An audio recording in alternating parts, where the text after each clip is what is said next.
Some people like it, some won't. And if it doesn't work in the first time, you'll figure out how to do it better the second time. And each time you'll get better and better if you just keep changing your approach and learning for each one. Stop pressuring yourself to try to do it all. Priming is one way that Tony changes his focus and gets ready for his day. But a lot of other people you may know do too, like author and podcaster Tim Ferriss and Joe Gebbia, a co-founder of Airbnb. To learn more about priming and watch a video on how to do it yourself and start your day like Tony Robbins, go to www.tonyrobbins.com/priming. I think the most powerful thing when you have any goal, it's going to be scary. You're going to be afraid, but you have to do it anyway. You have to take those risks. And what is it that makes it worth our while to take those huge risks? To me, I think it's that why behind, why you must take this risk.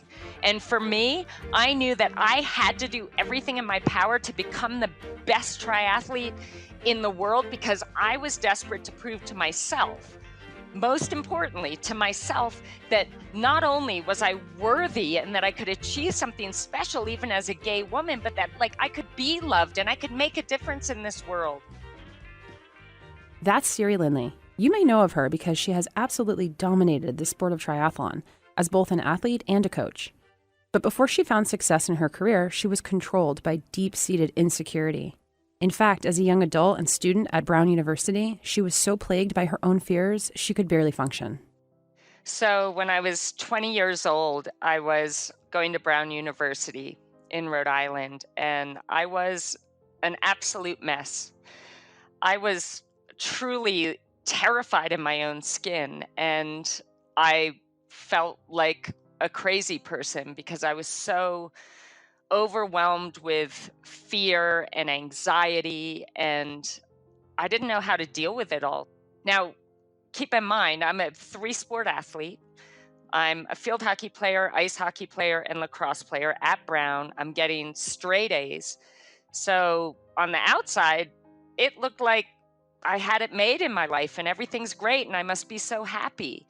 But on the inside, I was slowly dying and slowly giving up on myself and being too afraid to wake up in the morning and take on another day. And this OCD, this terrible, insane case of OCD, where literally I specifically remember trying to leave my dorm room to go to a lacrosse game.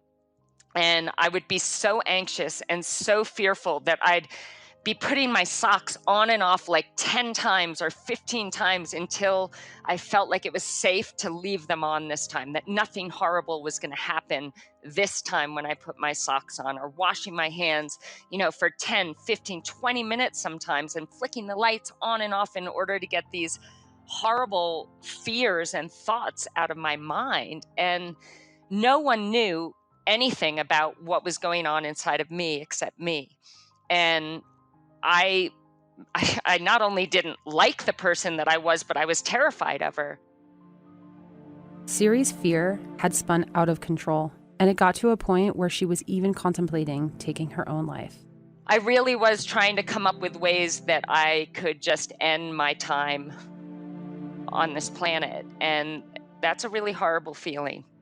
It's a really scary feeling to think that not being around would be easier than what you feel existing.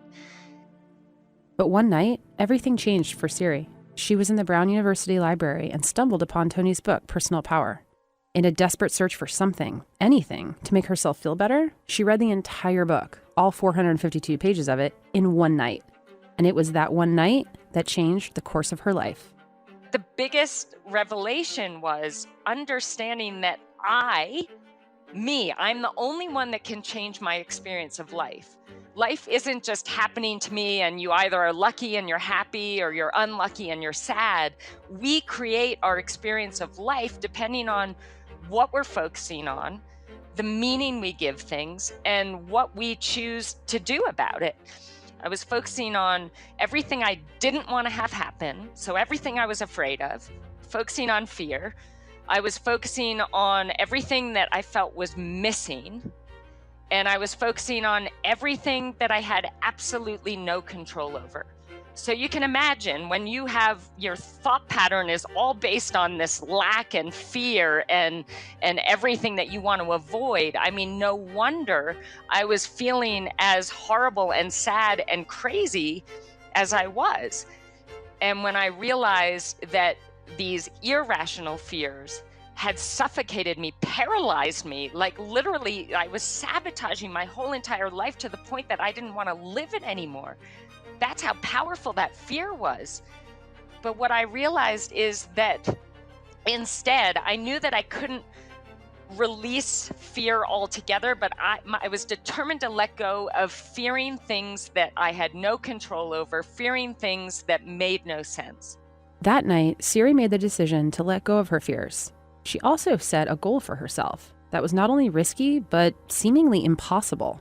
She set a goal to become the best triathlete in the world.